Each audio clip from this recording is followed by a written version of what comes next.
We do not kneel.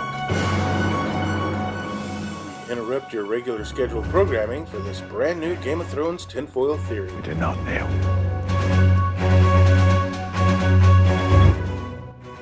It's starting to look like some of the hints Game of Thrones has been dropping are really starting to gain merit.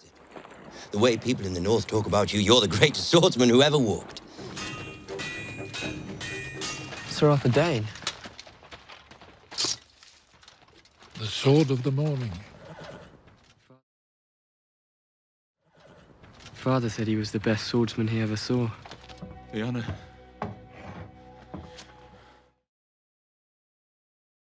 It really seemed as though this season connected a lot of dots for a lot of fan theories, but what else are they trying to tell us?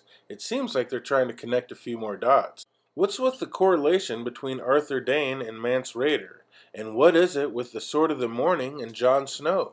They keep putting all these things together as though they're trying to connect them as the same thing. How can we look past what it is they're trying to show us? So if we're supposed to make the connection between this jump and this jump, then don't we also have to make the correlation and the connection between this jump and this jump? Like, why when Ned rushes into the Tower of Joy do they focus on Dawn and pause on it for so long? Or they have to be saying that Jon is the Sword of the Morning. And if he's the Sword of the Morning, doesn't he have to be a Dayne?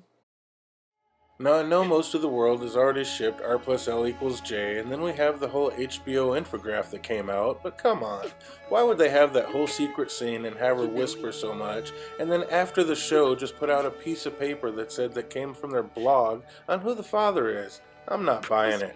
Not until Dan or Dave or George comes out am I going to believe who the father of that baby is. No, I'm still full on in camp that Jon Snow is a Targaryen, and to me that's the only way this story makes sense. But you just have to stop and take a look at all these little hints they're dropping. What is it they're trying to tell us?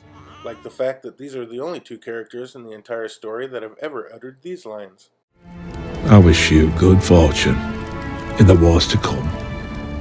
I wish you good fortune in the wars to come. Can we really keep ignoring all the facts and clues that this show is dropping us? And we won't even need to bring up the fact that if we jumble the letters around from Mance Rayder, it comes up Sir Mr. A. Dayne, or Sir Dayne, Sir Dayne, hold the door, Hodor, Sir Dayne, Sir Dayne. What is it they're really trying to tell us? And recently, there's one other juicy little tidbit that caught this reviewer's eye. Take a good look at Mance Rayder. Notice anything? Queuing on his neck. How does somebody get something like that? If you look, this actor doesn't have any scars on his neck. So if he doesn't have any natural scars, but if you go back and take a look at the other picture, this definitely looks like an old wound and an old scar. Now how would somebody come upon an old wound or an old scar like this? Again, the actor has no scar, but when he gets into makeup, he has a wicked scar. How many hints do they need to drop us before we figure it out? I truly believe that Sir Arthur Dayne is going to end up being Mance Rayder. This Jon Snow situation is going to take a little more looking into, and believe me, we're going to do it. But for now, I definitely still believe he is a Targaryen, and that's the only way this makes sense, but you just can't ignore all the clues that this story is dropping. And if he is the Sword of the Morning, he has to be a Dayne, so we'll just have to keep reading and watching until we can come up with some more clues. Or until, another book comes out, when's the winner, George, maybe, sometime this year? In other Ice and Fire news, it's come to our attention that only one reviewer seemed to get the nod to the books in this scene when Sam went to the Citadel. It was great how they gave that little nod to the book readers with the maester at the desk holding out his hand.